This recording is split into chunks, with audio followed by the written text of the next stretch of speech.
नमस्कार दोस्तों, आप सभी का स्वागत है आज के विचार में। तो आज 21 अक्टूबर और आज का विशेष विचार है कि बेकार व्यक्ति सिर्फ खाने और पीने के लिए ही जीते हैं, मगर मूल्यवान व्यक्ति केवल जीने के लिए ही खाते पीते हैं।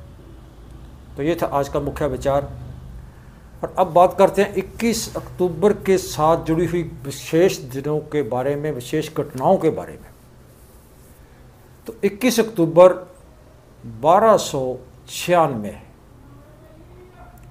अलाउद्दीन खिलजी जो था वो दिल्ली की राजगद्दी के ऊपर विराजमान हुआ, काबिज हुआ।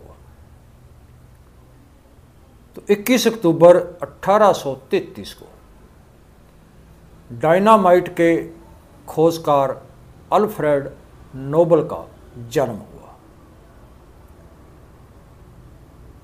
21 अक्टूबर 1914 को देशभगत सेवा सिंह ने, जो उस समय का बदनाम पुलिस अफसर हॉपकिंसन को वैनकूवर के कोर्ट में गोलियों से मार दिया, गोली मारकर उनको मार दिया गया।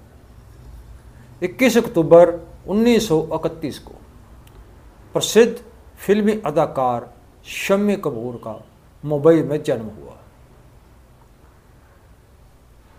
21 अक्टूबर 1941 को सुभाष चंद्र बोस ने अपनी एक आरजी हुकूमत आज़ाद हिंद सरकार की स्थापना सिंगापुर में की थी।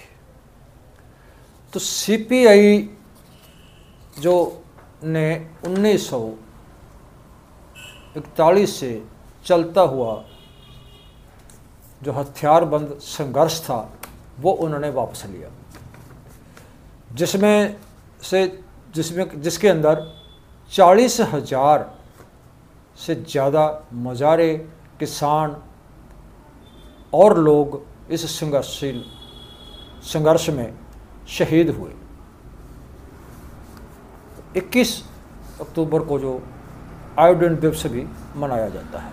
तो ये थी आज के विशेष 21 अक्टूबर के साथ जुड़ी हुई विशेष घटनाओं के बारे में। और अभी तक अगर आपने चैनल को सब्सक्राइब नहीं किया तो चैनल को सब्सक्राइब जरूर कर लें, ताकि हर नई जानकारी आप तक पहुंचती रहे। तो अब बात करते हैं अल्फ्रेड बर्नार्ड नोबल। तो ये महान वैज्ञानिक का जो जन्म था वो 21 अक्टूबर 1833 को स्वीडन की राजधानी स्टॉकहोम में हुआ।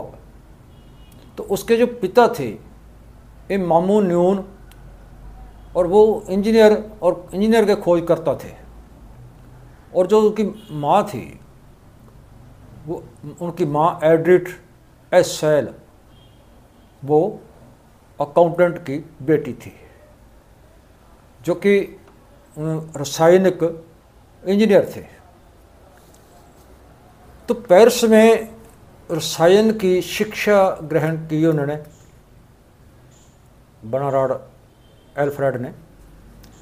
एल्फ्रेड बर्नार्ड ने। तो उसका जो स्वभाव था वो एक खोजी वृत्ति थी उसकी।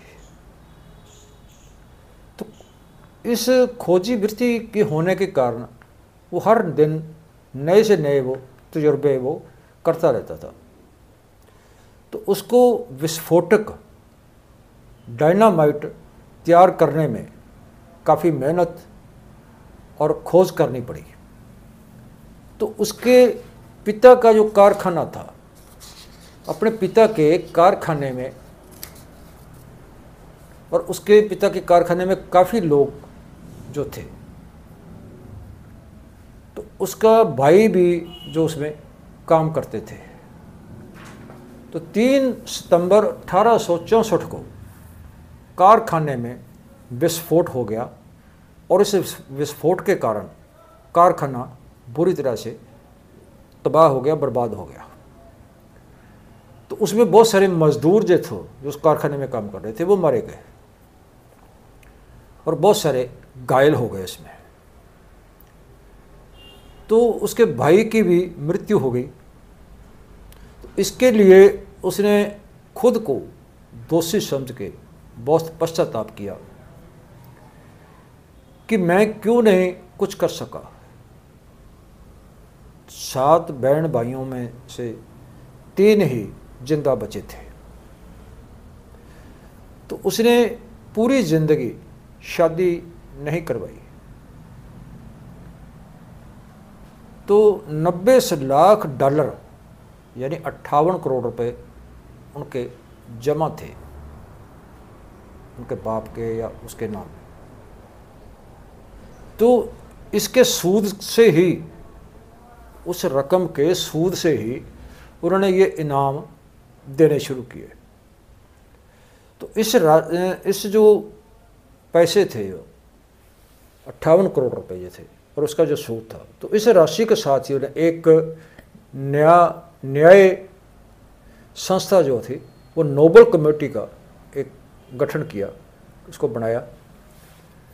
तो इस ट्रस्ट की ओर से हर वर्ष 5 क्षेत्रों में जो इनाम दिए जाते थे, तो वो अलग अलग क्षेत्र थे। जैसे 1 नंबर पर भौतिक विज्ञान क्षेत्र, दूसरे नंबर पर रसायनिक, तीसरे नंबर पे साहित्य और चौथे नंबर पे शांति और 5वें नंबर पे जो था वो शरीर का विज्ञान क्रिया पर बढ़िया काम करने वाले लोगों को नोबल इनाम जो था वो दिया जाता था। और 1901 में जो या पूरे विश्व में अगर भारत में देने शुरू हुए, तो बाद में ये अर्थशास्त्र क्षेत्र को भी इसमें 6वां जो स्थान था वो दिया गया और उसमें इनाम दिया जाने लगा। तो 1896 को अल्फ्रेड विस्फोटक के जो तजर्बे कर रहा था, तो उस समय उसका विस्फोट होने से उसकी भी मृत्यु हो गई। तो उसकी मृत्यु के समय और उस दिन को ही नोबल इनाम का लिए चुना गया और उस दिन को ही ये नोबल इनाम जो है वो दिए जाते हैं। तो जो पहला भारत में जो था, भारत में अब तक जो इनाम दिए गए हैं, नोबल पुरस्कार जो दिए गए हैं, वो रविंद्रनाथ टैगोर को साहित्य क्षेत्र में वो 1913 में दिया गया था। तो वीसी रमन को जो पहला नोबल पुरस्कार दिया गया था वो 1930 में, और मदर टेरेसा को शांति के लिए जो 1930 में भी इनाम जो नोबल पुरस्कार दिया गया था। तो 1989 में सुब्रमण्यम चंद्रशेखर को भौतिक विज्ञान के क्षेत्र में ये नोबल पुरस्कार मिला था। तो 1983 को अमर्त्य सेन को अर्थशास्त्र में ये नोबल पुरस्कार दिया गया था। तो 1998 में वेंकटरमण कृष्ण को भी जो रसायनिक क्षेत्र के लिए ये इनाम दिया गया था। तो 2000 में कैलाश सत्यार्थी को शांति के क्षेत्र में ये नाम पुरस्कार जो था वो दिया गया था।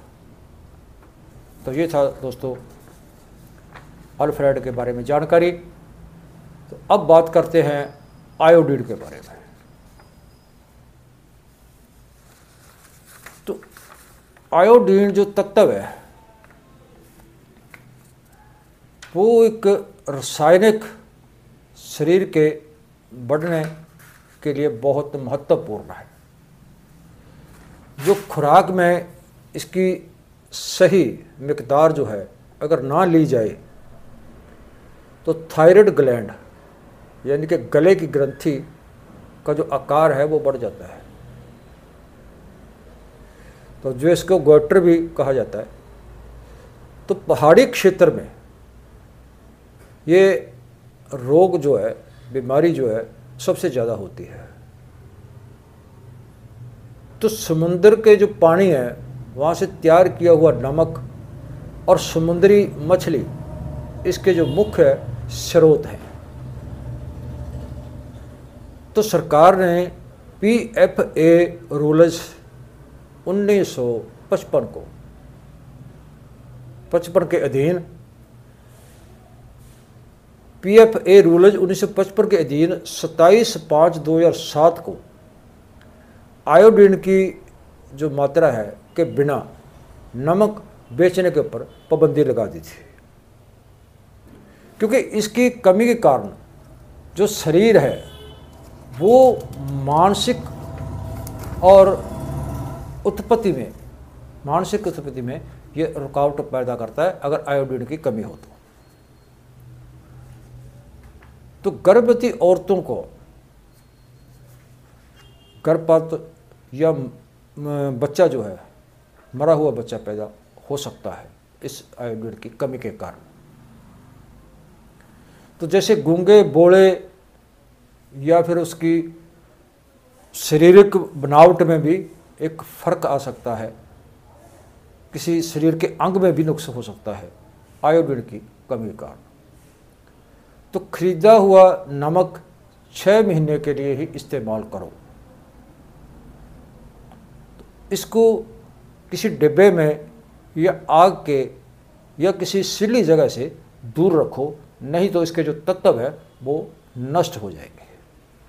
तो ये था आज का विचार और उसके बारे में जानकारी। कैसी लगी, अच्छी लगी, ज़्यादा से ज़्यादा लाइक शेयर करना, कमेंट करके अपने विचार जरूर देना। कल फिर मिलते हैं एक ऐसे ही और किसी नए विचार के साथ। तब तक नमस्कार।